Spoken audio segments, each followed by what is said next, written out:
The tire business is in Bob's blood. I grew up in a family-owned tire business, and I worked for my dad all through high school and through my 4 years at Xavier University. I learned every aspect of the business, from changing tires to accounting to everything, taking care of customers.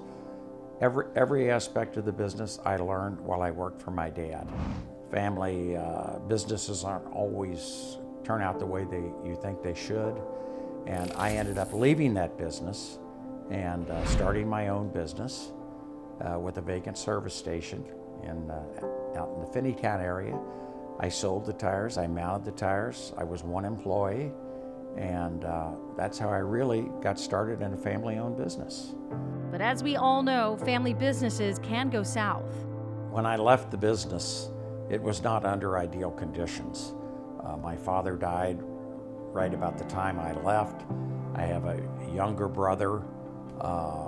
When I left, I never spoke to anybody in my family the rest of my life. So, like I say, family businesses aren't always what they're cut out to be. Bob made it a priority to run his family business differently. Greed is a terrible thing. That's number one. Family should come first, and then after that should be business. I think it's important to have a good work ethic. We've spent a lot of time with attorneys and estate planners to help keep this situation fair and as balanced as we can do it. And we update that every 5 years or so. Early on, Bob saved his family. When we got into the truck tire business, we started dealing with a company down in Queensgate who was a large truck dealer. He sold GMC and Peterbilt trucks. The retread franchisor that we presently are with came to me and said, we have an opening in Cincinnati. We'd like to consider you for the franchisee for this market.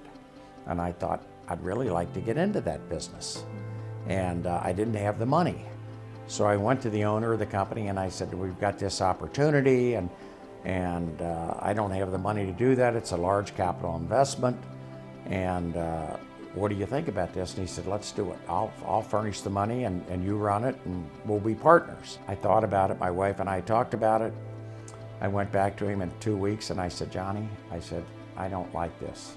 I was in a family business. It didn't work out.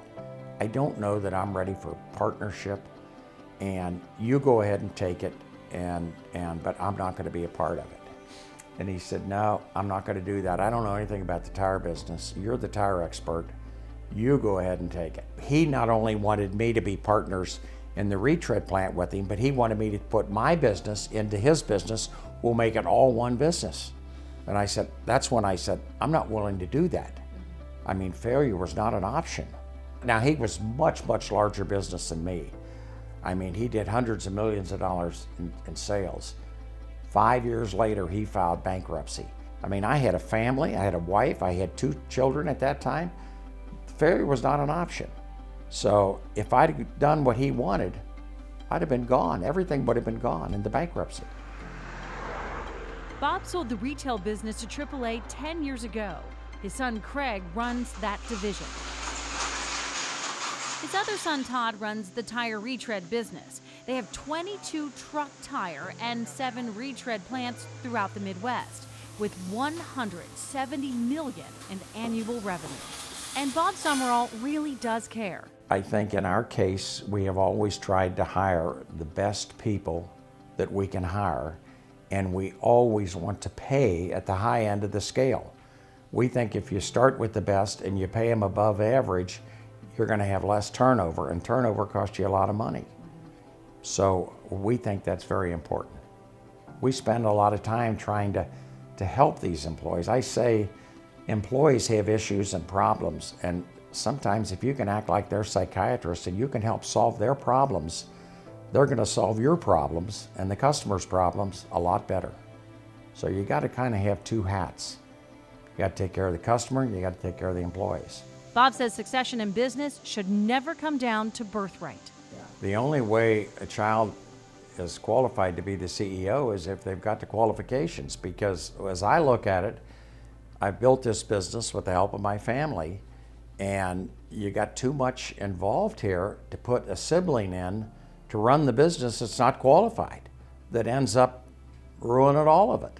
Makes a wrong decision or does this or whatever. So your family's your family, but you don't want to put them in running a business unless they're qualified. You're better off to do something else, but don't let them run a business and run it in the ground, something you've worked your whole life to build up. Just because they're your favorite child or one of your children, it's their right to run the business. Well, not necessarily so. Not in my case. 30 years from now, when my grandchildren look back and look after I'm gone, I'd like them to know that my grandfather and grandmother have worked very hard. They instilled good work ethics into their parents, who hopefully will instill that into the grandchildren. I'd like them to know how important reputation is, how important keeping your word is. I've gotten into deals where I agreed to do something and in business and it didn't work out, but I kept my word even though it might have cost me hundreds of thousands of dollars. You got to keep your word. And that and honesty is what I would like to leave my grandchildren.